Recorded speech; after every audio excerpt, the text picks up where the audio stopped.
Today, we are going to be talking about how to price your coaching offers so people actually buy from you. My name is Sofia Bernardi if you are new, and I help online coaches to start, grow, and spaciously scale their coaching business the simple, sustainable way.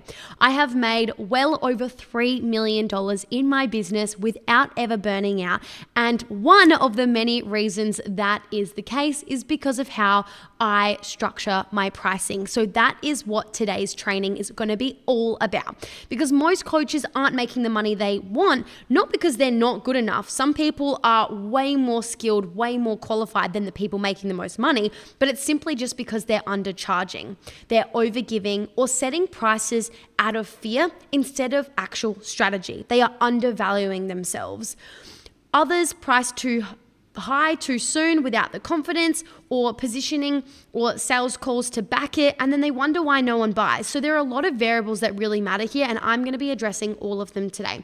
So if you want to be hitting those 10, 20, and 30K months, let alone anything beyond that, your pricing really needs to reflect the value. And don't even get me started on the structure of your offer, but that is a topic for another day. So before I get into, all of the things, I really want to first talk about how you can actually confidently choose a price that reflects your value and supports your income goals.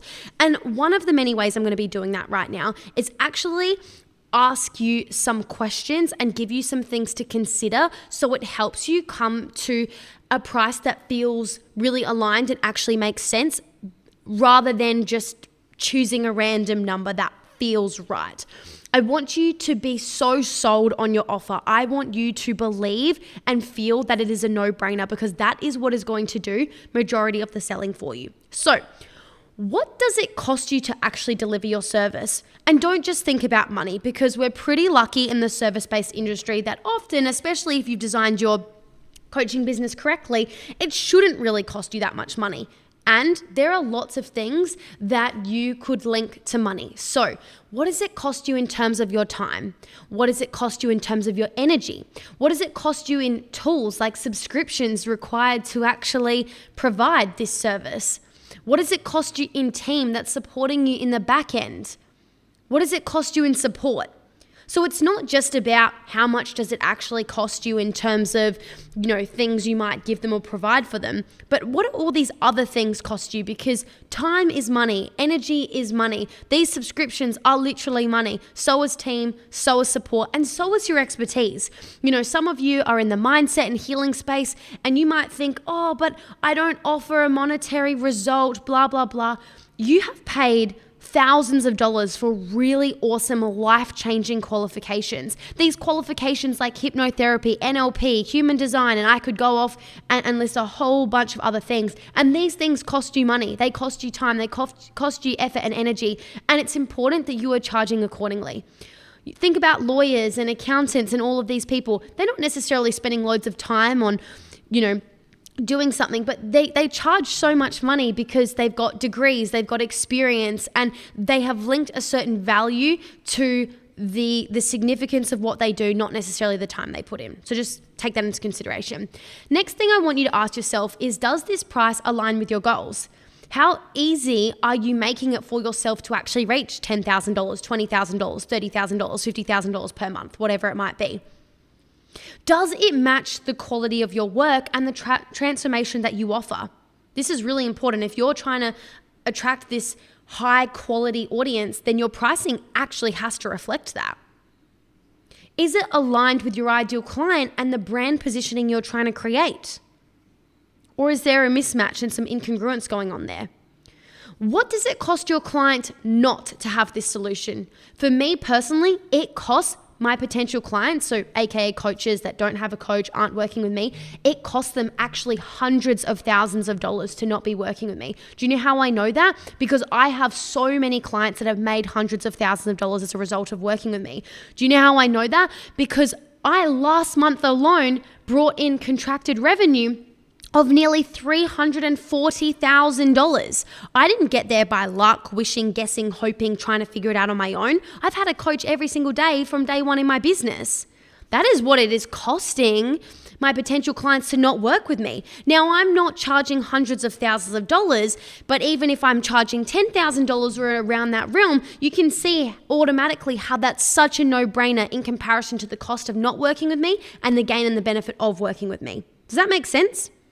So I really want you to start asking yourself these questions, and please answer them. Please feel free to write these down. Please feel free to rewrite this if that's what you need to do. Another question I want you to ask yourself is, would I pay this if I deeply wanted this transformation? I know for me, I have paid $5,000 for a business coach, $10,000 for a business coach, $15,000 for a business coach, $20,000 for a business coach, and even $35,000 for a business coach. Even programs where I never got to speak to the head coach, where there was no one-on-one support involved. I have paid that much. Now, I provide one-on-one support in my program. I support every single one of my clients Monday to Friday, so long as they lean in. Like, I'm actually involved in them. They actually get to talk to me every week. And I'm not charging anything near that realm of investment, right? I easily could, right? And I know that I get to feel really confident in my pricing because I actually am, an embodiment of what I preach, and I have invested those kinds of investments in myself. So my ideal client's willing to do the same. Now, does this number feel good to you in your body and to say out loud? Not too low, but not too high. It needs to energetically feel good. Now, there might be some nerves associated with it. I felt that way whenever I've increased my pricing, especially in the beginning of my business. But the moment one person says yes, you have unlocked this sense of confidence and certainty that people are willing to pay you that. And that's really cool. So you just need to get over that little hump. But it does need to feel somewhat good in your body, okay? Now I want to speak to you about charging for the outcome versus by the hour and shifting your mentality in case you're in that by the hour mentality. So I highly, highly recommend charging for the result you provide, not just the time you spend. Charging by the hour puts a cap on your income and unintentionally devalues your expertise. It tells your client they're paying for your time rather than the transformation itself. This keeps you in a cycle of trading hours for dollars, limits your freedom, and can make clients overly focused on how much time they're getting instead of the result they actually came for.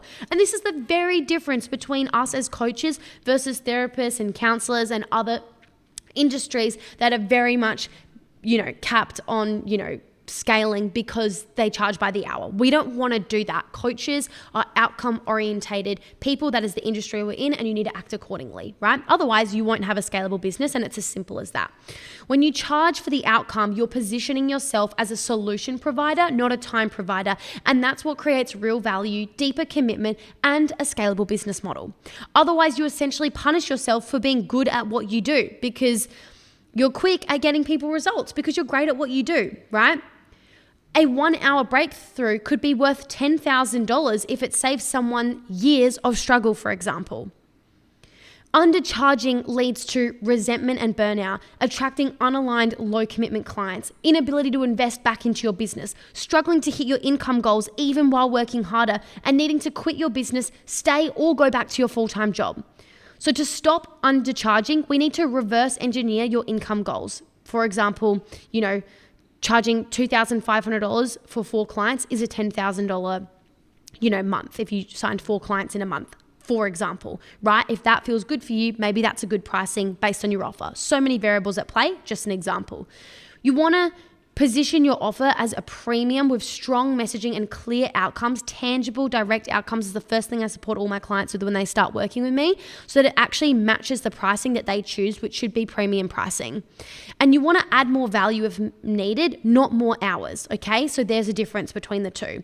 Low pricing does not make you more accessible, by the way. It just makes your business unsustainable, okay? I have found it just as hard to sell a $49 offer than I have to sell a $15,000 offer, for example, right? So you don't need more clients always. You need longer, deeper, higher value ones. High ticket, long-term offers create freedom, ease, and consistent income, especially when structured properly, okay? This is the foundation for a simple, scalable, and sustainable business model that gets your clients better results without you burning out. So for example, if your offer is $2,500 in full, 4 clients would get you $10,000. 12 clients would get you $30,000. If you could bring in 12 clients, which I believe is very realistic with a, great marketing strategy in place, you just need 12 clients a month and you'll have $30,000. You would need to do that repeatedly every month, or on a payment plan, you could build that up over time. Or, it would just be important though with that, like as you can hear, 12 clients every single month, that wouldn't be sustainable with one-on-one. That would need to be a high ticket group coaching offer. So let's just say, for example, instead we go with the, monthly payment plan option and what that would actually look like. If your offer is $750 a month for 6 months, 4 clients would be $18,000. 12 clients, it would result in $54,000, right? So these are the things that you need to consider. This is how simple scaling becomes when your pricing reflects the value and outcome that you actually deliver. Now, there are lots of different ways that you can make $10,000 if we just use that for, a nice rounded number. If you go the high ticket way, 4 clients at $2,500 is $10,000, 2 clients at $5,000 is $10,000, and 1 client paying you $10,000 is $10,000. Just for context, I signed an incredible male client, not that the gender matters, but a lot of people have been asking me recently if I work with men, and I do. So signed a male client yesterday. He has already messaged me 2 times today saying that he has signed 2 $10,000 clients today from implementing one strategy that I teach. That is $20,000 on his first full day working with me. Now, he's a go-getter, he's ambitious, he's intelligent, he's taken the action. This is all on him, right? And it's been so easy for him to make $20,000 because he's charging $10,000 for his service, right? Versus if he had signed 2 clients today but charging $1,000, it's $2,000. Now, don't get me wrong, some of you might be like, wow, I'd love a $2,000 day. And some of you are charging way less than that, making it near impossible for you to have these kinds of days.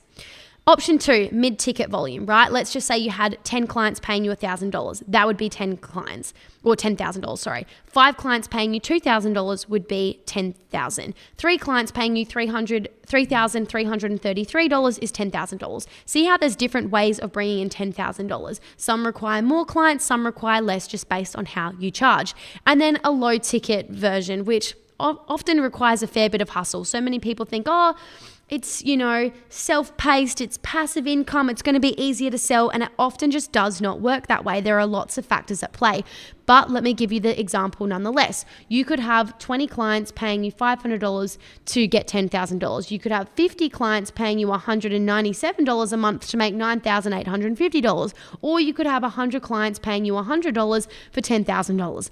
I know what I would rather. I would rather work with 4 clients and go all in and support them to make $10,000 than I would to have 100 clients paying me $100 to make $10,000. We want to work smarter, not harder, guys.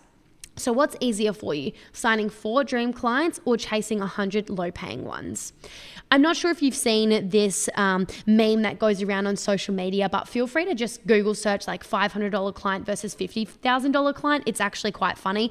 Basically, it's a meme that just compares the difference between someone paying you a low amount and a big amount. Now, obviously, discernment's key here. I've invested in, low-ticket things, gotten a lot of value out of them, and also not been an annoying client, and the opposite is also true, right? So, use some discernment here. It's just for a bit of fun, but I have found this to be quite true in certain instances, and I've definitely spoken to a lot of coaches that have experienced the same, which is, recognizing that sometimes the cheaper clients, let's just say someone paying you $500, might say something along the lines of, I just feel as though with this investment I'm about to make in you that we should understand how our lives are about to change, and I need results and you need to bring them. I am entrusting you with our livelihood and our lives. Now, that's an example of a $500 client versus a $50,000 client. Money sent, thanks. Now, I'm not saying that this is true in all instances, as I've just mentioned, but it is kind of showcasing that, choosing low ticket does not mean less problems, less drama. Sometimes it can actually mean the opposite. So it's often easier to sell high ticket than low ticket due to who you're actually attracting and who you're actually speaking to.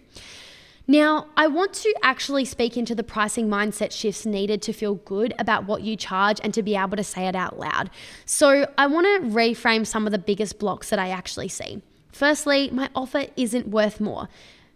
Now, I want to address this. I want you to evaluate the value of your offer and make it worth more. Make the outcome bigger and better. Don't lower the pricing. So instead of just saying, oh, it's not worth more, make it worth more. Ask yourself a higher quality question.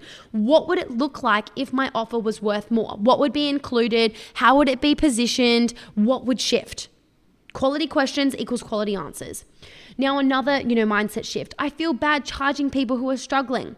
We want to attract people who are ready and willing to invest, and I have found that ideal clients find a way to invest in themselves if they really want the outcome. We need to focus on those who can and want to, not those who can't. And this isn't to say that some people are more valuable than others. That is absolutely not what the conversation is about here. This is about you being able to scale your business. And if you are focused on people that were never going to pay you anyways, never been able to pay you, then you are not going to have a business. You're going to have an expensive, time-consuming hobby that you're not able to go all in on because it's simply not funding the lifestyle that you need to have for bare minimum survival, right? And so pick your battles here. I think it's better off to charge and to focus on people who are ready and willing to pay you. And I've had people in all sorts of circumstances pay me, by the way. And I've been in all sorts of circumstances and paid people. I don't wait for the right time, the right circumstances. I was 22 years old when I started my business. I was working 5 casual jobs at $20 an hour, working 60-hour weeks. Like, I don't know about you, but that's not perfect circumstances at all. And yet I found a way, and I'm so glad no one treated me different or, saw me in some weird light or whatever that is. I found a way. Like, if I want something, I'll go get it. It's my responsibility to do so, right? But my point is that, you've got to focus on those that are ready and willing to pay you. Otherwise, it's going to be an exhausting journey for you. Another, thought I hear from people is like, I'm just scared to say the number out loud. Practice it until it becomes your normal. Say it in the mirror 30 times a day if need be before sales calls. I used to walk around my house saying, the investment to work with me is $4,000. The investment to work with me is $4,000. And all of a sudden on the sales calls when it was time to go say things, I would actually be saying with so much confidence, and it has been a game changer for my business. Now, another thought is that other people charge less. And some charge more too. Where do you want to sit on that scale? Do you want to sit on the cheap option that people go to? Or do you want to be the premium high quality transformation people go to? You get to choose where you sit on that scale. Now, when it comes to deciding on what payment plans, to offer and all of those sorts of things, you really just want to consider sustainability. My biggest, recommendation here without going too deep into it is make sure that the payment plan is overall a bigger expense than the pay in full to reward the pay in full people. This is very important. If it's the exact same and even split, don't be surprised if it's very rare that someone actually pays you in full. So I'm also a really big fan of monthly payment plans over weekly payment plans in most cases, not all, but most, just to reduce the friction, the amount of things to navigate and actually deal with. So when choosing payment plans, just ask yourself, does this support my cash flow, goals, and energy? Is it simple and easy for my client to follow? Do I want to offer a pay in full incentive? And do I want to charge slightly more for payment plans to account for time, admin, and risk? I hope you say yes to all of that, right? I love giving pay in full bonuses, like making it cheaper on average than the payment plan and also giving a little extra thing, for example. I go into this in way more depth with my clients and support them with this and make sure that their pricing, both in full and payment plans, are all aligned so that they can reach their goals much faster and that they have nailed this.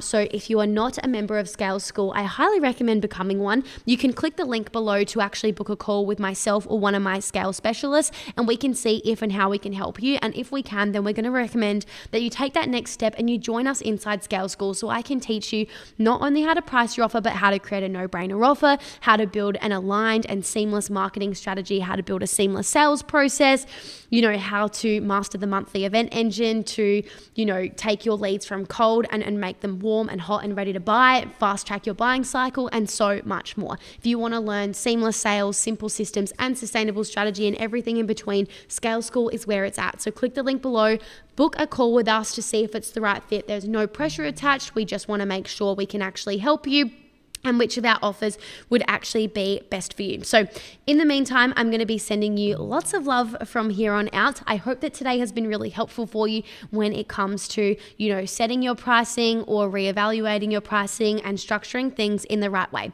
All my love, and I'll speak to you soon.